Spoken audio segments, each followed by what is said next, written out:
Assalamualaikum warahmatullahi wabarakatuh.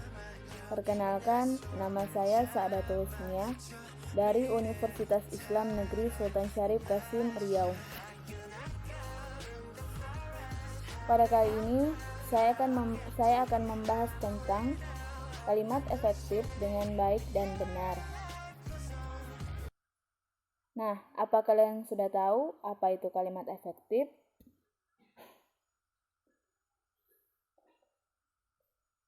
Ada beberapa pendapat para ahli mengenai pengertian kalimat efektif. Yang pertama ada Rifin yang mengemukakan bahwa kalimat efektif merupakan kalimat yang memenuhi kriteria dan kaidah dengan jelas dan mudah dibaca.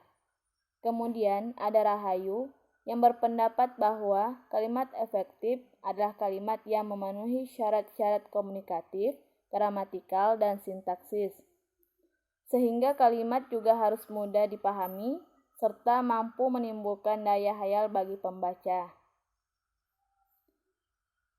Kemudian ada Nasuca, Rohmadi, dan Wahyudi yang berpendapat bahwa kalimat efektif merupakan kalimat yang dapat menyampaikan informasi yang mudah dipahami oleh pembaca. Kemudian ada Ahdia, Arsya, dan Ridwan.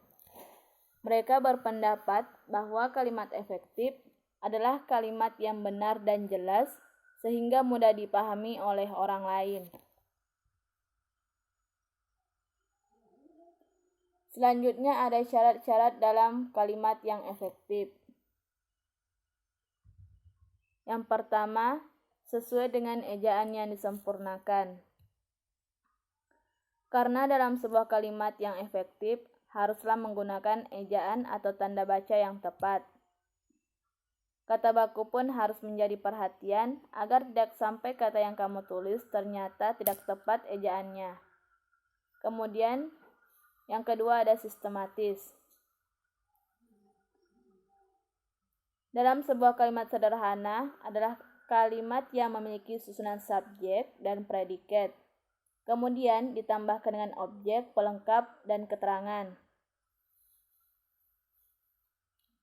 Sebisa mungkin guna mengefektifkan kalimat, maka buatlah kalimat yang urutannya tidak memusingkan. Jika memang tidak ada penegasan, subjek dan predikat diharapkan selalu berada di awal kalimat yang kalian buat. Kemudian, syarat yang ketiga, tidak boros dan bertele-tele.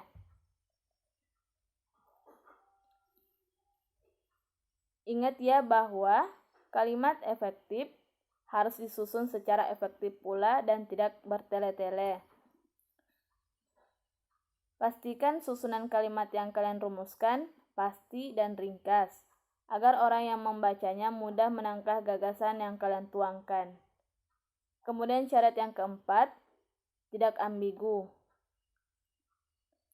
Dalam syarat kalimat efektif ini menjadi sangat penting untuk menghindari pembaca dari multitafsir.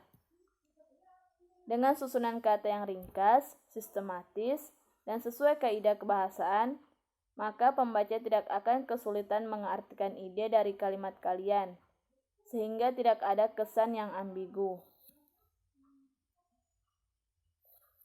Selanjutnya ada pola kalimat dasar dalam membuat kalimat yang efektif. Ada banyak pola dalam kalimat dasar yang efektif. Di antaranya subjek ditambah dengan predikat ditambah dengan objek. Kemudian ada pula subjek ditambah dengan predikat ditambah dengan objek ditambah dengan pelengkap, kemudian ditambahkan dengan keterangan.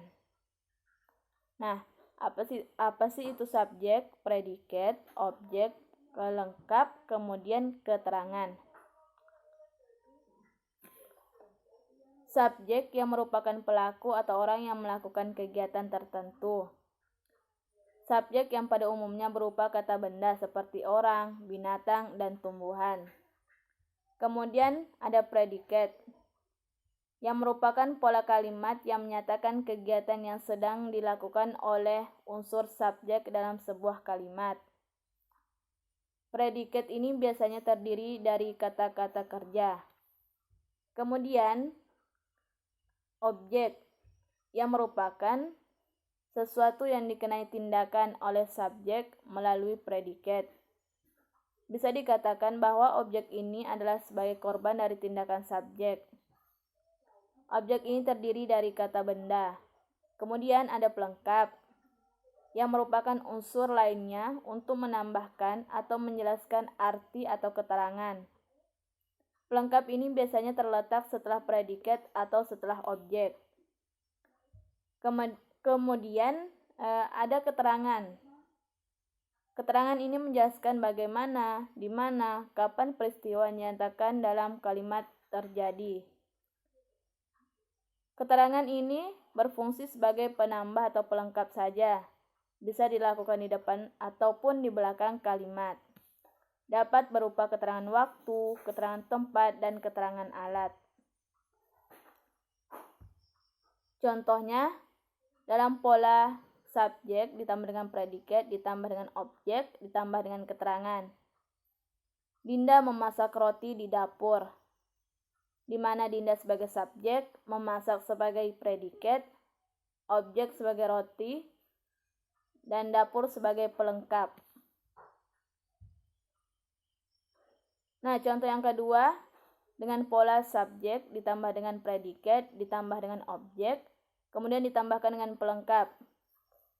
Reina memakan ikan yang pedas, di mana Reina sebagai subjek, memakan sebagai predikat, ikan sebagai objeknya, kemudian yang pedas sebagai pelengkap.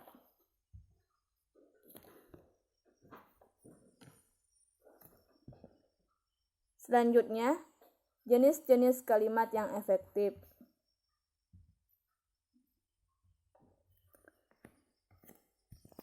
Yang pertama ada kalimat argumentasi. Sebuah kalimat argumentasi harus mudah dipahami atau mudah dimengerti oleh pembaca maupun pendengar. Kalimat argumentasi ini tidak boleh bersifat ambigu dan tidak jelas. Kemudian jenis yang kedua ada kalimat ide dan gagasan.